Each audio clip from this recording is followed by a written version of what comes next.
The morning air in the Colorado Rockies has a specific kind of purity, a crispness that feels like it's scrubbing your lungs clean with every breath. On this particular Tuesday in February, it was exceptional. Fresh powder from an overnight dusting lay like a thick blanket of confectioner's sugar over everything, softening the edges of the world and muffling all sound. It was the kind of profound, beautiful silence that marketing people put in brochures, the very reason I'd traded a 2-hour commute in bumper-to-bumper traffic for a life among pine trees and things that could potentially eat me. I stood on my newly built deck, wearing a parka over a pair of flannel pajama pants and insulated slippers, a combination I liked to call mountain chic. In my hands, a thick ceramic mug of coffee steamed, the rising vapor disappearing into the crystalline air. I wasn't admiring the view of the opposing peak, stunning as it was. I was staring at a specific, empty, 4-by-4-meter section of the deck, with the kind of focused reverence usually reserved for religious artifacts. This was the Holy Land, the promised site, the future home of the Hydra Lux 5000. It wasn't just a hot tub. To call it that was like calling the Sistine Chapel a decent paint job.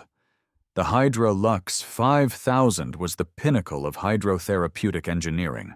It had 144 individual jets, a 9-speaker waterproof sound system, its own Wi-Fi hotspot, and a feature called the Volcano Geyser that the brochure promised would provide a deep tissue massage experience previously unknown to mortal man. It was my reward for a decade spent coding in a gray cubicle, for cashing in stock options that had finally, blessedly matured. It was the centerpiece of my grand escape plan. My wife, Sarah, had been skeptical of the move. "You can't even keep a cactus alive, Alex," she'd said during one of our many debates. "What are you going to do when a bear tries to steal your Amazon packages?" It was a valid point, but she hadn't seen the brochure. She hadn't felt the siren song of the Volcano Geyser. This day, today, was the culmination of months of planning. The delivery was a military-grade operation. A specialized flatbed truck with a mounted crane was, at this very moment, navigating the winding mountain roads. The contractors, a crew from a company called Mountain Spa Installers, were paid by the hour, and their hourly rate was roughly the GDP of a small island nation. And to top it all off, a fresh storm system was forecast for the late afternoon, meaning we had a razor-thin window to get this 2-ton beast of fiberglass and pleasure onto my deck. My phone buzzed in my pocket. A text from Sarah. Did the tub of glory arrive yet? I grinned, typing back with my free hand. Negative, Ghostwriter. The Eagle has not yet landed, but the nest is prepped and ready for its glorious 2-ton fiberglass egg. You're a child, she replied instantly. Don't antagonize the neighbors, especially Brenda. Antagonize? Me? I am a beacon of neighborly charm. I scoffed at the very thought. I was the model neighbor. I kept my lawn, well, my patch of rocks and pine needles, tidy. I smiled and waved. I brought my garbage cans in on time. Mostly. The only access to our small cluster of 4 houses was a single-lane dirt road quaintly named Avalanche Pass Road. I'd always found the name a bit melodramatic. It was a glorified driveway, not a treacherous mountain passage from a Jack London novel. It served my house, the Hendersons' cabin, an empty vacation rental, and the pristine, meticulously manicured home of one Brenda Dixon, president, chairwoman, and supreme overlord of the Aspen Summit Estates Homeowners Association. My phone rang, vibrating against my leg. The caller ID read, Sal, MSI. The contractors. It was time. Alex, Sal here, a gravelly voice said. She's here. The big girl has arrived. Music to my ears, Sal. I'm on the deck. Come on up the road. There was a pause. A heavy, meaningful pause that sounded expensive. Yeah, about that? Sal said. We're on Avalanche Pass Road, about a quarter-mile from your place. We've got a situation here. A situation? I asked, my heart doing a little nervous tap dance. What, a deer in the road? A fallen branch? Not exactly, Sal grunted. It's a white SUV, parked sideways, blocking the whole road.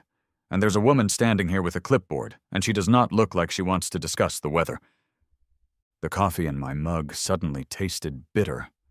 A cold dread, colder than the morning air, washed over me. I didn't need a description of the woman. I didn't need to know the make and model of the SUV. I knew. Oh, I knew. I'm on my way, I sighed. The words coming out as a defeated puff of steam. I slammed the mug down on the deck railing, pulled on a proper pair of boots, and started the long trudge down my driveway. The snow crunched angrily under my feet. As I rounded the final bend where my driveway met the main road, I saw it. The scene was somehow more infuriatingly absurd in person than it had been in my imagination. A gleaming white Lexus SUV, so clean it looked like it was actively repelling the snow, was parked perfectly perpendicular to the road. It wasn't just blocking a lane, it was a complete and total barricade, tire to snowbank on either side. And standing in front of it, as if guarding a sacred temple, was Brenda Dixon. She wore a navy blue puffy vest with the Aspen Summit Estates HOA logo neatly embroidered over the heart. Her arms were crossed, her lips pursed into a thin line of profound disapproval. In the crook of one arm she held a clipboard. It was her Excalibur.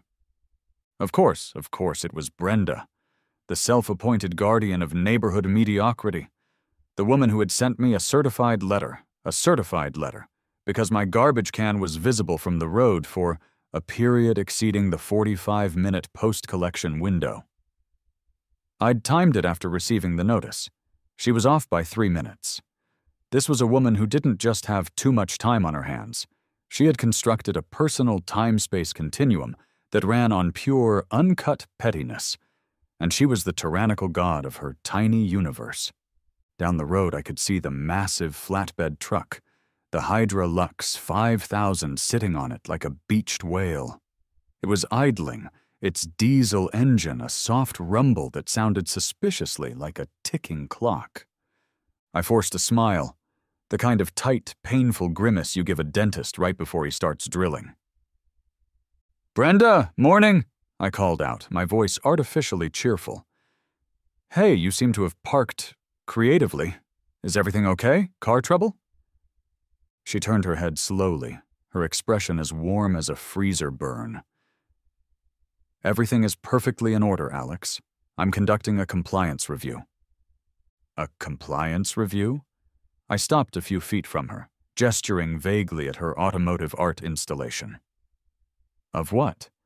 The structural integrity of the road? Because you're failing, by the way. You're supposed to drive on it, not across it. She didn't crack a smile. "I trust you received my email yesterday regarding the prohibition of large-scale commercial deliveries without prior architectural committee approval?" The email. The one that had arrived at 11:38 p.m. with a subject line in all caps, "Urgent Violation Notice." I had read the first line, assumed it was another one of her screeds about the non-native species of my welcome mat, and promptly deleted it. "The email you sent less than 12 hours ago?" I said, my voice rising. "Yeah, I saw it. I thought it was a joke. You can't just invent a rule overnight because you're bored, Brenda." She tapped a perfectly manicured finger on the top sheet of her clipboard. "It's not an invention, Alex. It's a clarification of Bylaw 17, Section C, Paragraph 4. All exterior modifications, including ancillary structures and significant landscaping alterations, require formal submission to and approval from the Architectural Committee prior to the commencement of any work or delivery of materials." She looked up at me, a glint of triumph in her eyes. A 2-ton hot tub most certainly qualifies as an ancillary structure. Ancillary structure? I was sputtering now. It's a hot tub. It goes on my deck. The deck that was already approved by your little committee of gnomes. You signed off on it yourself. The deck was approved, she conceded. But the application made no mention of a 4,000-pound aquatic recreational vessel. You didn't submit Form 7B/4 for committee review. Form 7B/4?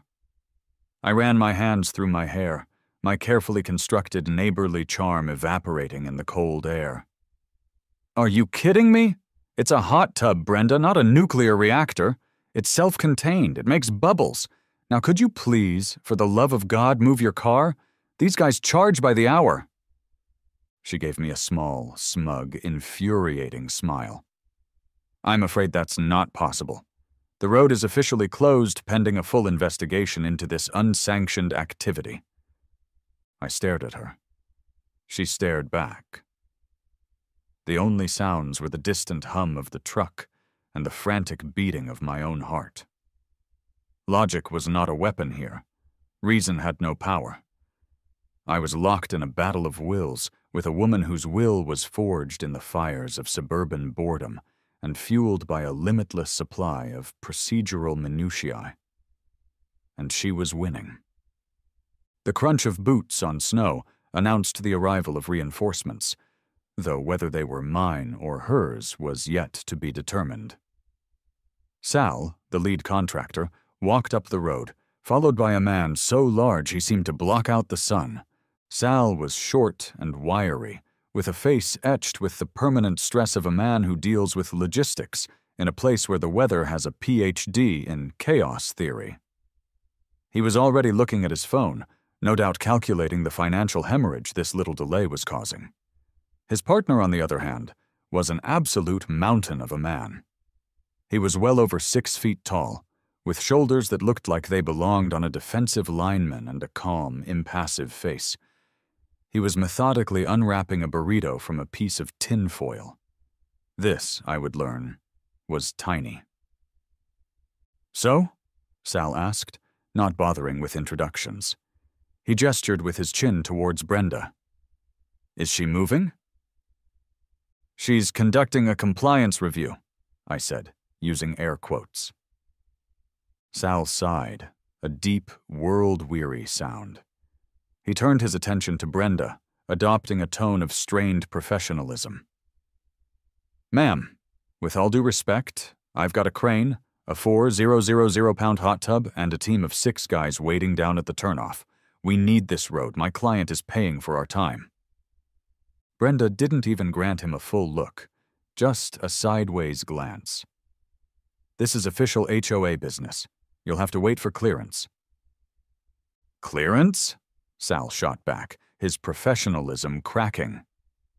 Clearance from who? The Queen of England? This is a delivery? Tiny, having finished unwrapping his breakfast, took a large bite of his burrito. He chewed slowly, thoughtfully, his gaze drifting from Brenda's Lexus to the steep, densely packed snowbank next to it. He then looked at Sal and let out a low grunt. Sal's eyes widened slightly. What? No, we're not. He looked at me. Tiny says we could probably lift the car and move it ourselves. I looked at Tiny. He was not smiling. He took another bite of his burrito, his expression unchanging. For a glorious, fleeting second, I had a vision. A beautiful, cinematic vision of Tiny and Sal, one on each bumper, hoisting Brenda's pristine Lexus into the air and depositing it unceremoniously into the deep woods. It would solve the immediate problem. It would also likely result in several felonies. Let's hold off on the grand theft auto for now, I said, though a part of me mourned the loss of that beautiful image. Let me try something else. The nuclear option. I pulled out my phone. My hands were shaking slightly, partly from cold, partly from a surge of adrenaline-fueled rage. My thumb hovered over my contacts, then stabbed down on 911. 911, what is your emergency? The voice on the other end was flat, bored, the voice of a person who had heard it all. Yes, hello, I began, trying to make my voice sound calm and authoritative. I'd like to report a vehicle illegally blocking a public access road. It's a complete obstruction. No one can get through. Okay, sir. What is the location? I gave her the address of Avalanche Pass Road. And is anyone in medical distress? Only my soul, I muttered under my breath. No, I said louder, no medical distress. But the person who owns the vehicle is here and she is refusing to move it. All right, sir. We'll send a car when one becomes available. Thank you, I said, ending the call. I felt a surge of misplaced hope. The cavalry was coming. The actual, factual law would prevail over Brenda's imaginary clipboard law. A couple of stern deputies would arrive, explain to Brenda that no, HOA bylaws do not, in fact, supersede the vehicle and traffic laws of the great state of Colorado, and all would be right with the world. Oh, what a sweet, naive fool I was. The next 20 minutes crawled by with agonizing slowness. It was a perfect tableau of human frustration. I paced back and forth, carving a trench in the snow.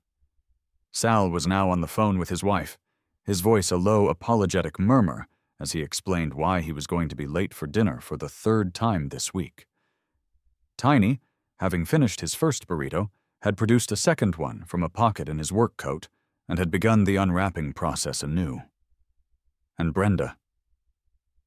Brenda stood fast. She occasionally made a neat, precise note on her clipboard, as if she were a naturalist documenting the bizarre behavior of a lesser primate. Finally, the distant but distinct sound of a siren broke the stillness. It was a half-hearted whoop-whoop that suggested the driver wasn't in much of a hurry. A moment later, a sheriff's department SUV crunched to a halt behind the growing line of vehicles. Out stepped two deputies. The first, Officer Miller, was young, probably fresh out of the academy. He had a haircut you could set your watch to, and an earnest, eager look on his face. The second, Officer Davis, was his polar opposite. He was older, with a magnificent gray mustache that had clearly seen things, and he moved with the weary resignation of a man who was 5 days and a wake-up from a full pension and a fishing boat in Florida. "Folks, what seems to be the trouble here?" Officer Miller asked, his hand resting near his belt in a way that was probably meant to be authoritative but just looked awkward. Before I could speak, Brenda sprang into action. Her entire demeanor shifted in an instant.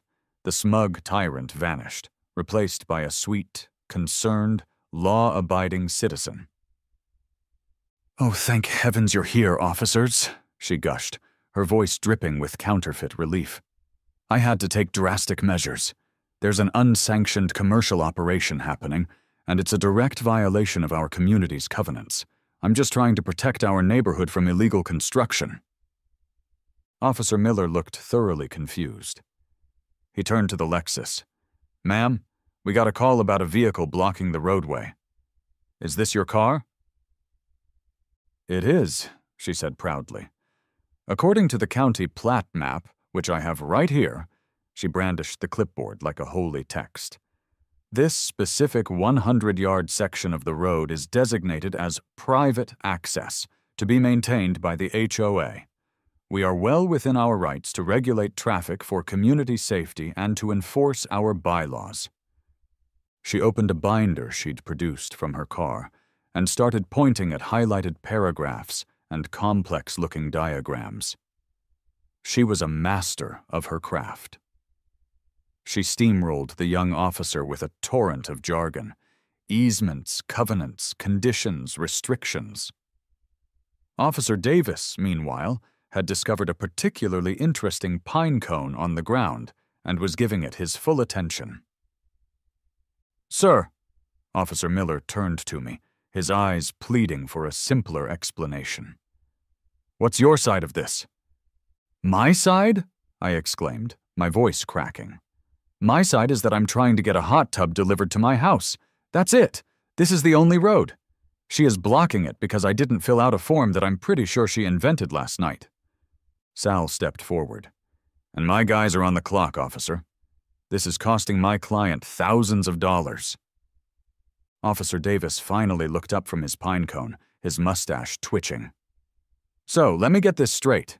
You," he pointed a thumb at Brenda, "are blocking the road because of a hot tub?" "It's the principle of the matter," Brenda declared, her voice ringing with righteousness. Davis turned his tired gaze to me. "And you're saying this is the only way in?" "The only way?" I confirmed, spreading my arms wide in desperation. He sighed, a long, mournful sound that seemed to carry the weight of every stupid argument he'd ever had to mediate. He rubbed his mustache, then looked from Brenda to me, and back again. "Well," he announced, "this sounds like a civil matter to me. We can't force her to move her car if this section of road is technically private HOA property as she claims. That's for the lawyers to figure out." "A civil matter?" I stared at him in disbelief. "She's holding a delivery hostage." "Our hands are tied," Officer Miller added, looking relieved to have a script to follow. "We'd suggest you all try to talk it out, or if you can't, take it to civil court." He gave Brenda a stern look. "But we are giving you an official warning for creating a public nuisance, ma'am." Brenda beamed, accepting the warning as if it were a trophy. The two officers got back in their SUV and with another half-hearted whoop, drove away, leaving a cloud of exhaust and shattered hope in their wake. Official channels had failed. The law had shrugged its shoulders and walked away. The commotion had drawn out more of the neighborhood. Mr. Henderson, an elderly man who lived in the cabin farthest up the road, was watching from his porch, shaking his head slowly. Another neighbor, a woman I'd never met, gave Brenda a supportive thumbs up. It was a community divided, with Brenda as its Berlin Wall. Mr. Henderson, seeing my abject despair, shuffled down his driveway and approached me while Brenda was busy rearranging the papers on her clipboard. "Just give up, son," he whispered, his voice raspy. "It's not worth it. Take it from me." "I can't," I said. "It's the principle of the matter." I immediately hated myself for using her line. "That's what the Petersons said," he sighed. "They lived in the rental 2 summers ago. Brenda got the HOA lawyer to send them a cease and desist because their wind chimes were non-conforming to the community's auditory aesthetic." The Petersons moved. He patted my arm sympathetically and shuffled back to his cabin, leaving me to contemplate the chilling phrase, auditory aesthetic. Defeat washed over me. It was a cold, heavy blanket. I was beaten. I turned to Sal, my shoulders slumped. "All right," I said, the words tasting like ash. "What's the cancellation fee?" Sal winced. "On a same-day, on-site cancellation like this? Alex, it's $2,000, minimum. Plus the time we've been sitting here, you're probably looking at close to $3,000. $3,000. $3,000 to not get my hot tub.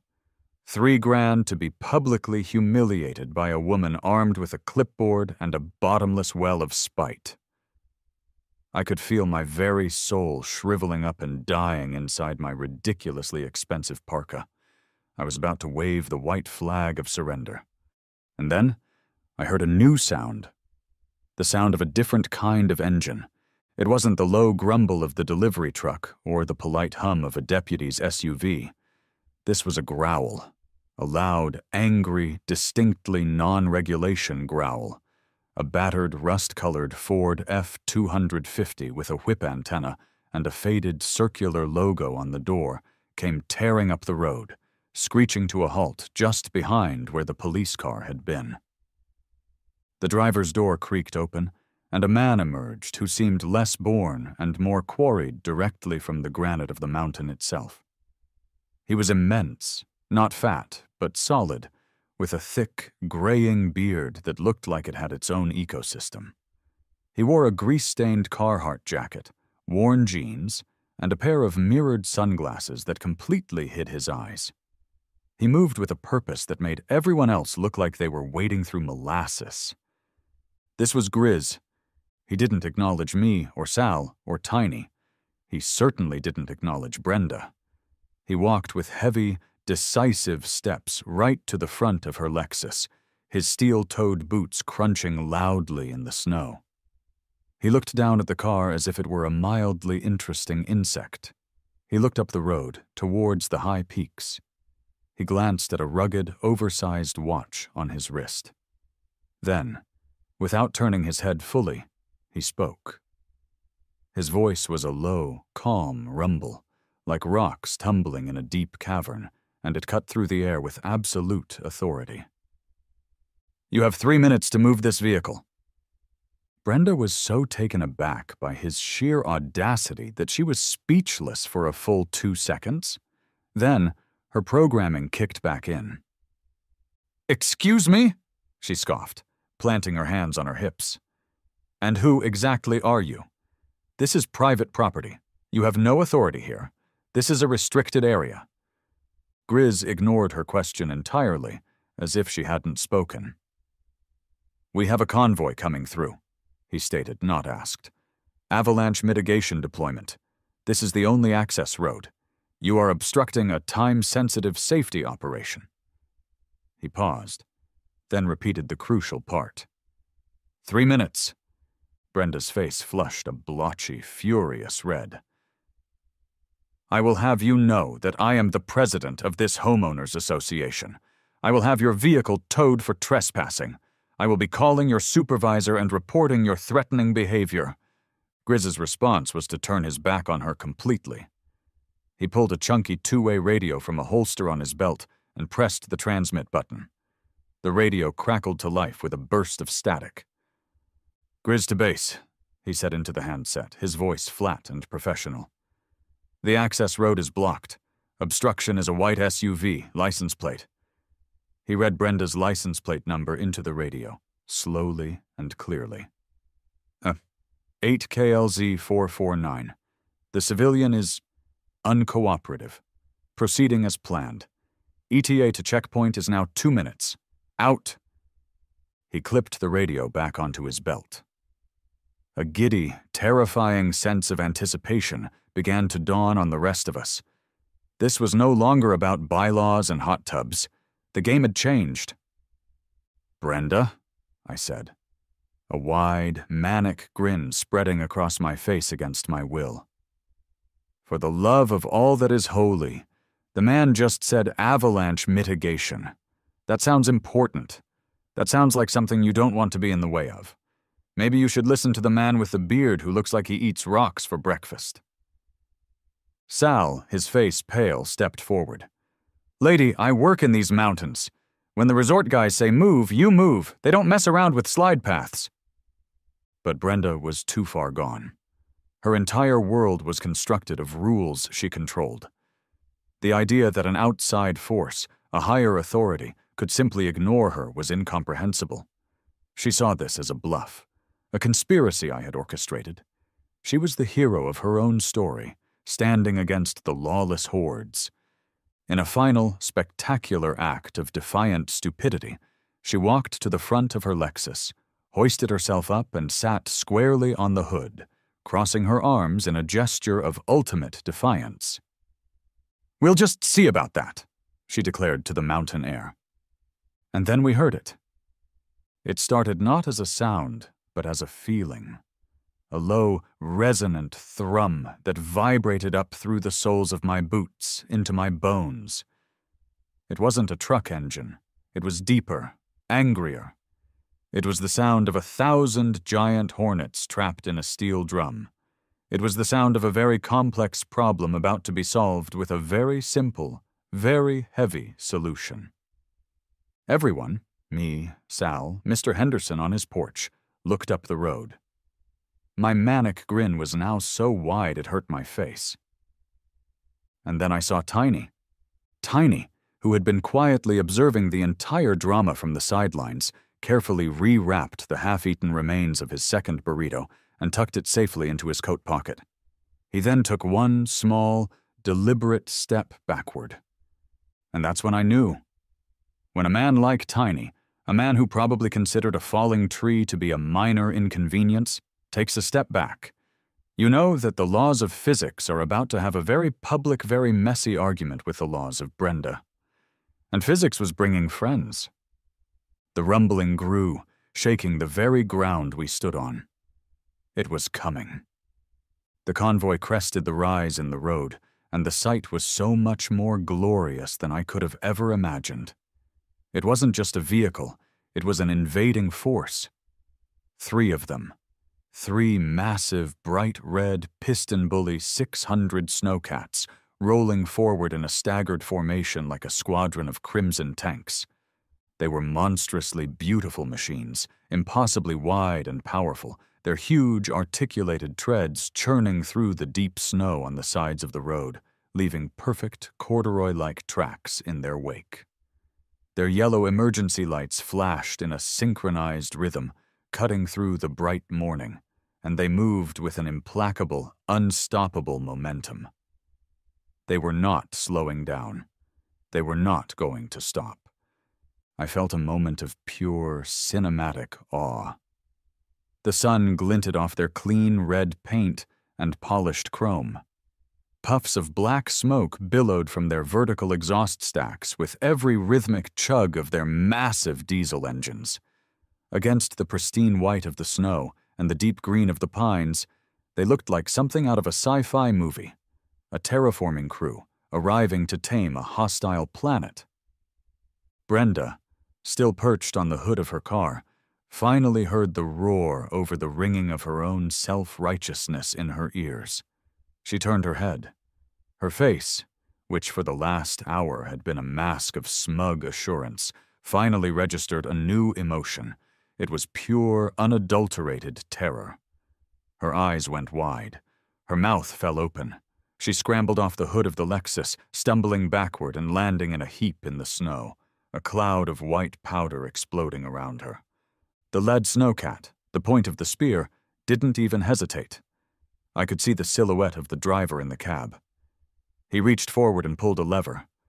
The gigantic, multi-toothed front blade, a 12-foot-wide wall of reinforced steel designed for moving tons of compacted snow and ice, lowered with a hydraulic hiss. The moment of contact was a symphony of destruction. It wasn't a crash in the typical sense. It was a shove, a violent, definitive, and deeply satisfying shove. The steel blade met the Lexus's grille with a deafening, piercing crunch of collapsing metal and a high-pitched shriek of tortured plastic. The pristine white SUV, Brenda's mobile throne and symbol of all her petty authority, was lifted and pushed sideways as if it were a child's forgotten Tonka toy. The Snowcat didn't slow. Its treads bit into the ground, and it drove the Lexus, screeching and groaning, completely off the road. The car's journey ended when it was unceremoniously embedded, nose first, into the 30-foot-high snowbank that lined the road. The vehicle folded in on itself like a cheap suit, its back end lifting into the air before slamming back down. The car was no longer car-shaped. It was now an abstract sculpture titled Consequences. The alarm, a final pathetic indignity, began to blare its frantic wailing cry into the suddenly very quiet mountain air. Brenda let out a scream, a thin, reedy sound that was completely swallowed by the roar of the second Snowcat's engine as it rumbled past the wreckage. The driver didn't even glance over. He had a job to do. The third Snowcat followed, a red exclamation point on a sentence of absolute power. The convoy continued up the mountain, its roar fading, leaving a strange, ringing silence in its wake. The only sounds left were the pathetic, rhythmic bleating of the Lexus's car alarm, and the ragged, gulping sound of Brenda hyperventilating, for a solid 10 seconds, No one spoke. We just stared. Sal, Tiny, and I stood together, a small tribe of witnesses to a miracle. We stared at the mangled heap of white metal, its hazard lights now blinking in a sad, syncopated rhythm with the alarm. Sal was the first to break the silence. He let out a single, sharp bark of a laugh. It was a sound of pure, unadulterated catharsis. He clapped me hard on the shoulder, nearly knocking me over. "Well," he said, a huge grin spreading across his face, "I guess the road's clear." I looked at Tiny. He had retrieved his burrito from his coat pocket and was taking a slow, contemplative bite. He chewed for a moment, his eyes fixed on the automotive carnage. Then he gave the wreckage a single, slow, appreciative nod. It was the highest praise he could offer. Brenda was having a complete and total meltdown. She had gotten to her feet and was staggering around in a small circle, alternating between shrieking about lawsuits and trying to get a signal on her phone, which I now saw had a cracked screen. I felt a profound sense of peace wash over me. It was the kind of zen-like calm one can only achieve by watching a problem you cannot solve get solved by a 10-ton piece of industrial machinery. Was it wrong to feel this happy about the violent destruction of another person's property? Absolutely. Did I care? Not even a little bit. Grizz's F-250 was the last vehicle in the procession. He had clearly waited at the bottom of the road to ensure the path was cleared. He drove up slowly, his tires crunching on the now unobstructed road, and paused next to our small group. He rolled down his window. The mirrored sunglasses were still in place, betraying nothing. He looked at the hysterical Brenda. He looked at the mangled wreck of her SUV. Then he looked at me. He gave me a single, curt nod. "Road's clear," he rumbled. I nodded back, the stupid grin still plastered on my face. "Sure is," I said. "Thanks." He nodded again and drove off up the mountain, leaving us in the quiet aftermath of his beautiful, terrible justice. Just as his taillights disappeared around the bend, we heard another siren. This time, it was urgent, continuous. The sheriff's department SUV came speeding back up the road, lights flashing for real this time. Grizz's base must have called it in. The SUV slid to a stop. Officers Miller and Davis got out, their expressions vastly different from before. Miller looked alarmed. Davis just looked tired. His eyes fell on the crumpled Lexus. "Huh," he said, his mustache twitching with something that might have been amusement. He glanced at his young partner. "Well, Miller, I guess it's not a civil matter anymore." While the two deputies, now faced with a very real, very criminal-looking incident, began the awkward process of trying to take a statement from the sobbing, screaming Brenda, Sal pulled out his own radio. He keyed the mic. "All right, boys," his voice boomed, echoing in the quiet valley. "Bring her in. The Eagle has permission to land." A few minutes later, the massive flatbed truck finally rumbled up the road, its driver navigating carefully past the flashing police lights. It backed expertly into my driveway. I stood on my deck, the rightful king in my castle, and watched as the crane operator, with the grace of a surgeon, lifted the glorious Hydra Lux 5,000 into the air. It swung majestically over the railing and settled perfectly, with a soft thump, into its designated space. It was here. It was real. I looked down the road at the chaos, at the flashing lights and the human drama playing out in the snow. Peace and quiet, I realized, were overrated. Sometimes peace was just the quiet you got after a problem was solved with overwhelming force. I pulled out my phone, my fingers flying across the screen. "The Eagle has landed," I texted Sarah, "and you are not going to believe what happened to Brenda's car." I looked at my new hot tub, the symbol of my new life. Then I looked back at the flashing lights. As the contractors began the satisfying work of hooking up the water and power lines, a genuine, unforced smile spread across my face. This was going to be a great story, and an even better soak.